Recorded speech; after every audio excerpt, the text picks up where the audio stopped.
The next guy coming up is the other half of what we're doing here of the Fed Group. He is Director of Marketing for Malachi Parts and Service, and he has over 8 years in digital marketing and branding before he got to me and before we met by chance at a Chamber of Commerce event in my small town.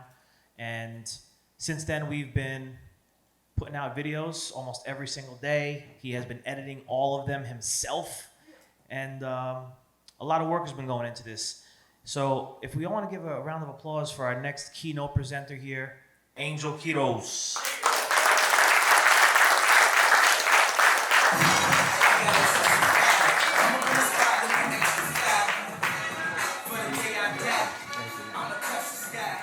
Look at that jacket. I'm so glad I'm not in the cold right now. Thank you guys so much for being here. I'm honestly baffled, like Rich was saying. I'm mind blown that everybody would even come and support this whole thing for us and just make this a movement within the industry. I want to kind of address some things that, through talking to you guys over the past couple days, I think have been missed, luckily, or else I wouldn't have anything to talk about. The difference between personal branding and corporate branding, I think, is something that a lot of people are curious about. Whereas some of you might be within a company and you might be thinking about how you can distance yourself or be a different part of that company. Some of you are also thinking to yourselves, well, I run my company. I want to create a personal brand. I want to do something different and take my entire company somewhere different. I think there's very different strategies for both of these, and I think it's important to discuss both of them. So just out of curiosity, I just want to get a gauge on who's here. How many of you are even remotely interested in creating a personal brand for yourself?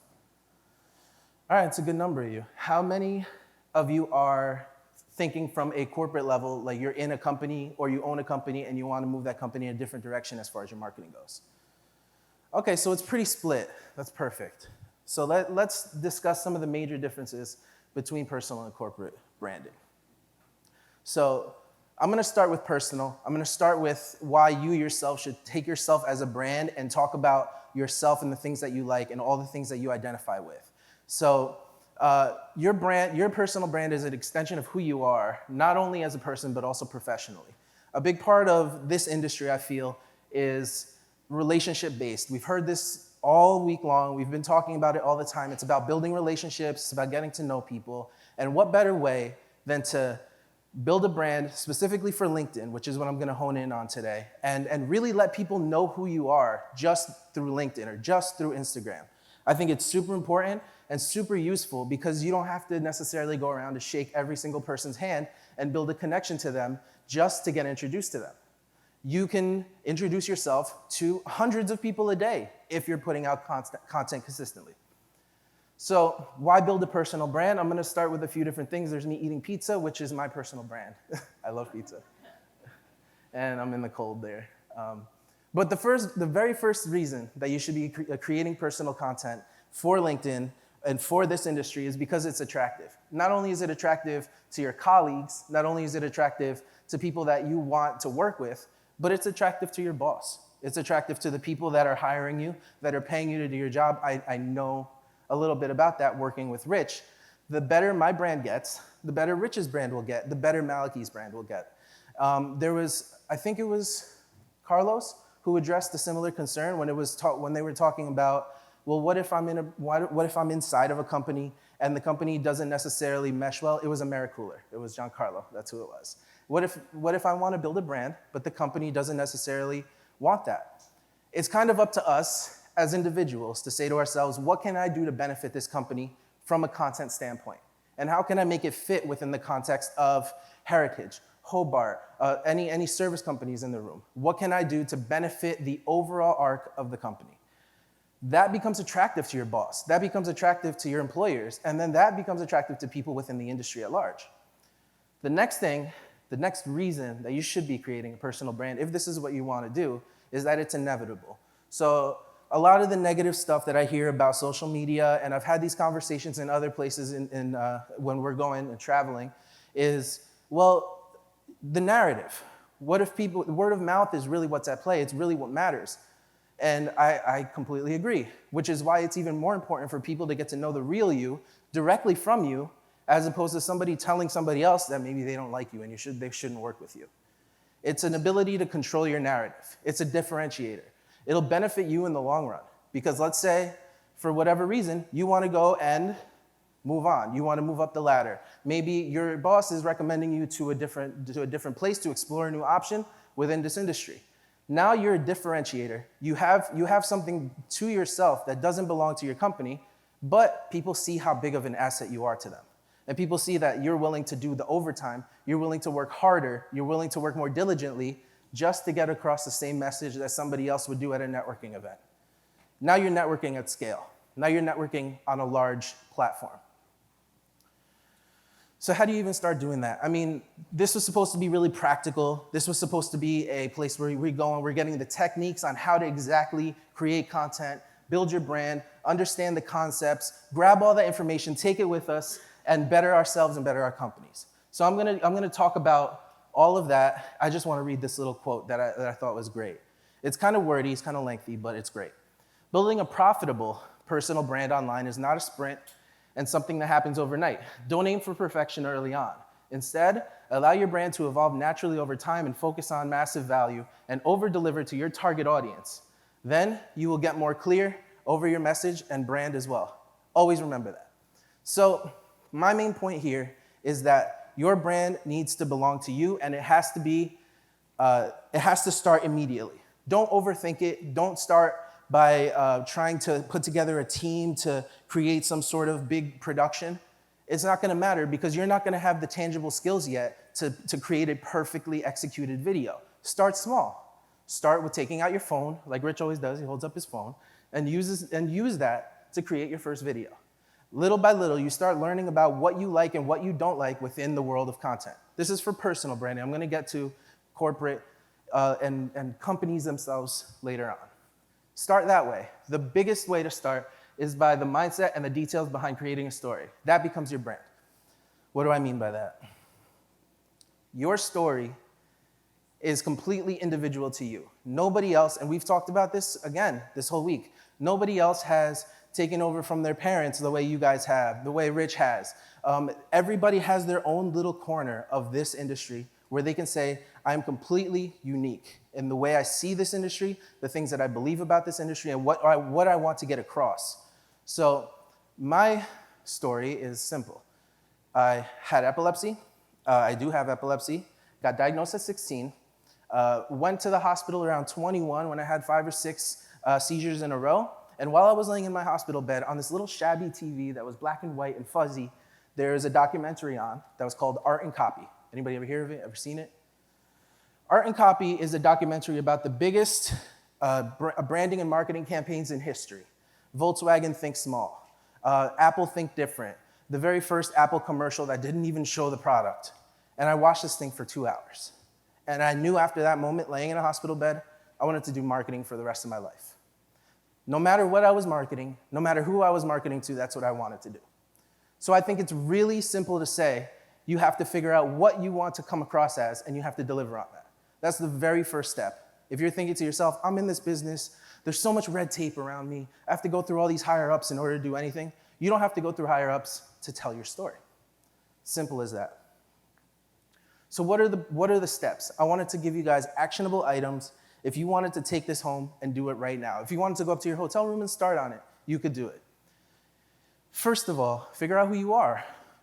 Like we talked about, figure out your story, what it is that you believe in, who you truly are, what are your values? What do you believe in as far as business values go? What lines are you willing to cross? What lines are you not willing to cross? Do you have kids? Do you not? Are you a single person? Are you out on the town and doing all that stuff? Or, maybe you're not. Maybe you're more reserved. Next up, determine what you want to be known for. So for me, being known for the creativity that I bring into an industry is all I've wanted. And I've talked with people all over this past week about how much of a refreshing feeling it is to be able to work with somebody that allows creative freedom within what I do. And it's the reason that I feel Rich and I gel so well. He's very quick to be like, you think this will work? Let's execute on it. And we'll adjust. As new problems arise, we'll adjust. And that is why his personal brand, I believe, has gotten to the point that it has. because he's willing to make the mistakes. He's willing to be known for something that other people in this industry aren't known for yet. But that's what this is what this conference is here for, to make you guys known for what you want to be known for. The next thing, define your audience. So now you know what you want to be known for. I want to be known for my creativity. Who the hell cares? I don't care. You guys don't have to care about my creativity, but my job is to make you care. My job is to make you guys feel some sort of emotional connection, some sort of emotional draw to me. Once you do that, you'll be able to quickly leverage others' distributed success rather than empowered materials. I don't know what that is. Sorry, that shouldn't be in there. Define your audience. Once you define your audience, you'll be able to quickly deliver to them what it is that you want to say. And you'll be able to tell them all about your prior experiences, whether that be running a service company all across the nation, whether that be being a family-run service company, whether that be being one member within a larger company. It doesn't matter, but it's your audience, and you have to determine where that audience lies. So are you talking to other service companies? Are you talking to everybody in the industry? One thing that Rich and I are very adamant about, we want to be able to talk to everybody in this industry with the same amount of respect and with the same amount of vigor for the message that we want to bring, which is technology, which is social media. We don't want to separate anybody. We don't want to separate marketing from manufacturing, from reps and dealers, from service companies. We don't want to do any of that. We're all in this together, and that's our big goal for this. Who's your audience? Maybe you are in the marketing side of a manufacturer, just saying, a manufacturing company. Do you want to speak to other manufacturers and kind of become somebody that's an authority within that industry? Or do you want to speak to reps and dealers? They're different ways of doing things, but you have to figure that out first. Once you have all that figured out, you know who you are, you're determined to, you know what you want to be known for, you define your audience. The last one is, I think, the fun part. Who do you like to listen to? How many people here listen to podcasts? Then how many people have podcasts? It's a big difference. If you're listening to podcasts, if you thoroughly enjoy it, you should be creating podcasts. If you like watching other people's vlogs, if you've enjoyed Rich's vlogs, if you've enjoyed watching other people's stuff on YouTube, you should be creating it. Why? It's not just about the details of getting the right camera and all that stuff, but it's because it's where your heart is. It's where your attention is. It's where you actually want to be. It's what's taking your attention. So obviously, there's going to be people like you that will listen to you do it. So those are the 4 steps that I really wanted to get across when it comes to a personal brand. So I want to talk about LinkedIn, and I want to go into some of the do's and don'ts. We were going to talk about them yesterday, but everybody got carried away following each other on Instagram, which I loved. But LinkedIn, to me, and we've heard about TikTok, we've heard about Instagram, we've heard about YouTube. I was on a panel about YouTube. To me, LinkedIn is the #1 platform for this industry right now. It is the best place for you to be, and if you're not on there yet, you're behind in this industry, and that's wholeheartedly what I believe. The reason is because, like TikTok, LinkedIn's algorithm hasn't caught up to Facebook and Instagram yet. Facebook owns Instagram, by the way, and Google owns YouTube. LinkedIn is on its own. So LinkedIn is trying to gain that real estate from all these other companies. Therefore, they want to reward you for using it. They want to reward you with engagement. They want to reward you with connections, with seeing things that you're genuinely interested in. So how do you use LinkedIn? I mean, everybody can use LinkedIn. But I think one of the reasons that we're all here is because we want specific ideas about what kind of stuff to post on LinkedIn. That's where our questions lie. Is that a fair assessment? Cool. So some of the LinkedIn do's, and I'll go into some of the don'ts, but some of the best practical advice that I've given Rich, that I've given every person that I've ever worked with when it comes to LinkedIn, is that you need to be writing articles. How many people here have written a LinkedIn article within LinkedIn? Cool, most of the people that have been on the stage. I love it. So it separates you. It makes you a person of influence within your space. If you're not writing articles on LinkedIn, then nobody knows what you actually know. Nobody knows that you can actually write. And people can grab articles from LinkedIn and put it on their website. They can copy it and put it into, I'll mention a couple magazines within the industry, Total Food, FER Mag. People will see that you're a writer and gravitate towards you just for that. Another thing that you should be doing is creating valuable videos. So who here remembers the apps that we told you guys to download that Rich recommended? A great app is InShot, and it's one that Rich uses all the time. Whenever I send him videos, I upload it to a Google Drive. He'll download it to his phone, and when he's feeling feisty on a Sunday and I'm not around, he'll just pop it into InShot, add a title to it, just like the title is on here, and he'll post it. And he'll put a filter on it, which kills me, but I forgive you. And it's about having valuable videos, things that people actually want to talk to you about. And this is why I put the other slide first. I'll go back for a second. This is why I put this slide first, because you can't create valuable videos if you don't know who your audience is. And I think that's the one thing we're getting all mixed up with here. If you're a person doing personal branding, you need to know who you're talking to in order to make videos that work for people. Because if not, you're talking to the wall. You're literally talking to an inanimate object, which is a camera or a phone, and you're wasting your own time. You have to figure out who your audience is. The third thing is be social. One of the things we haven't talked about here, we've been talking about how you should comment, how you should get engagement, how you should get followers. One thing we haven't talked about is being able to listen. People go online to talk, right? How many people here go on LinkedIn to say something that they have on their mind? On Twitter, on LinkedIn, on Instagram? Yes, I agree. How many people go on there to read what others have to say and respond thoughtfully? That's the differentiator. That's where you should be putting your focus. What is more, what's the word I'm looking for? What is more admirable than when somebody posts a thoughtful comment on a post that you've worked hard on? It's the best feeling in the world. And that's what you should be doing for other people on the daily, people of your industry, people who you want to gain connections with. I'll tell you this, if there's somebody that has a big LinkedIn following, you can add them on LinkedIn, start commenting on them, on their stuff. Within a month, you can personal message them and they'll respond to you right away because you've developed that connection. And with LinkedIn's algorithm, which I love, when you comment on something, it comes up, it goes back to the top of the feed. It's a time-sensitive feed, but it's also an engagement-sensitive feed. So when you're commenting on somebody's post, that post goes right back to the top. So next time you open your phone, it's the first thing that pops up. That's why Rich's content pops up in your face all the time to the point where you're getting annoyed of his face. And we got a comment once that said, these guys are always on live. I'm about to delete them. It's because people commenting, so we go back to the top of the feed. And if you're only following food service, food equipment stuff, obviously Rich is gonna pop up.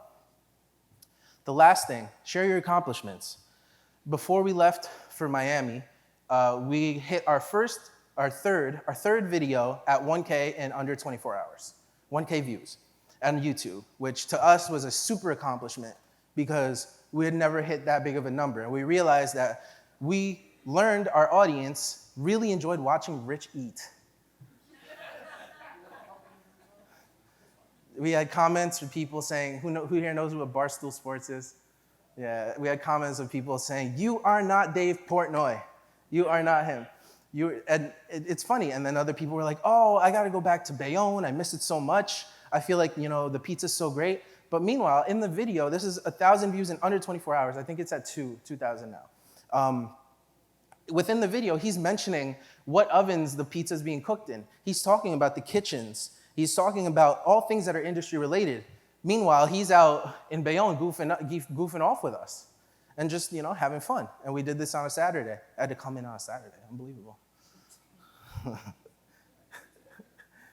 I'm very sarcastic with Rich. He's going to kill me later. All right, so we'll get into corporate branding, but I want to solidify that. How many of you feel better about being able to take that brand and implement it yourself? Is that something actionable that you can do? If anybody? All right, I know I keep making you raise your hands. I want to make sure I'm communicating this to you. All right, so let's get into corporate branding, which is kind of a passion of mine because of that amazing documentary I saw. I've always been fascinated by the idea of seeing an old heritage brand and not heritage the company, but having heritage, meaning having history, and being able to do something with them, being able to do something really creative that renews, that revitalizes the brand. To me, it's fascinating as a creative. It's one of the most fun jobs that you can have. And I got that chance to take on Malachi's brand and do that. I look at Maliki as a heritage brand because they've been around for 30 plus years. And so obviously there's history. It's working already. So it's not that you're trying to gain sales and gain all this exposure. You're just trying to create a world around it so that people want to be led into this world. People want to be fascinated by the idea of Maliki and join whatever it is that they're selling, whatever it is that they're doing, if they're the right people. So corporate branding at its core is really different from personal branding. It's really different. A brand for your company is like a reputation for a person, and there is a parallel. Does anybody know what this is from? If you don't, I'll explain it. It's not like a trick question. It's Google. Google Assistant, very, very true. But do you know what commercial it's from? Super Bowl commercial, beautiful. Do you remember the ad? You remember how emotional it was? It was a romantic ad about a man who had recently lost his significant other, his wife, Loretta. The reason I love this ad is because it's a romantic take on the world's biggest tech company. It's completely contradictory. You're using drama, you're using romanticism, you're using poetry, you're using relationships to promote a tech company? That doesn't make sense, but it works. It works because people respond to emotion. People don't respond to ads. People don't respond to sales.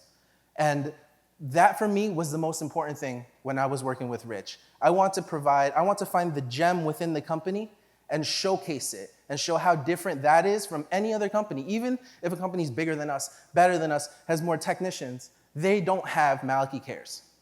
They don't have the communication, the care factor. They don't have it.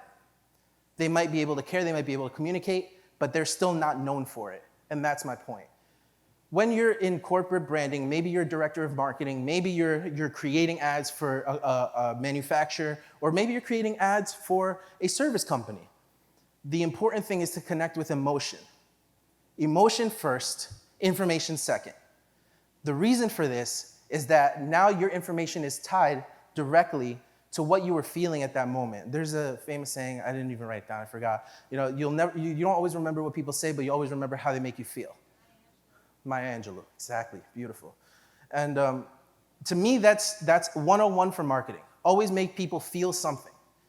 The last thing that I want to do with Rich and Maliki Cares is to put up a picture of a technician working. This is how you fix a fryer, a combi oven, and no emotion is attached to it. Because they might see that and they might care, but they might not. My goal is to make sure that people understand what Maliki stands for. So this comes down to the very smallest details and the smallest decisions that we make artistically. If you look at Rich's vlogs, they're made in what's called like a jump cut kind of version, right? It's cut, edit, cut, edit, cut, edit. You're just seeing information, little bits of interactions just spliced together and mashed together. That's very thought out on my end, because I want people to know that there's a camera there following him, and I want people to experience that interaction with him. On the other side, when we're doing Maliki Cares videos, when we're doing videos for the website that's gonna be there as information or about us, the camera is still, it's not my shaky hands. I know I get a little shaky. Their camera's still, it's on a tripod, and he's looking away from the camera. This is simple formatting, right? This, if you're in videography, if you're any kind of design, everybody knows this. But those are the minor details that I like to differentiate between a corporate brand and a personal brand. A corporate brand has the ability to have a larger production.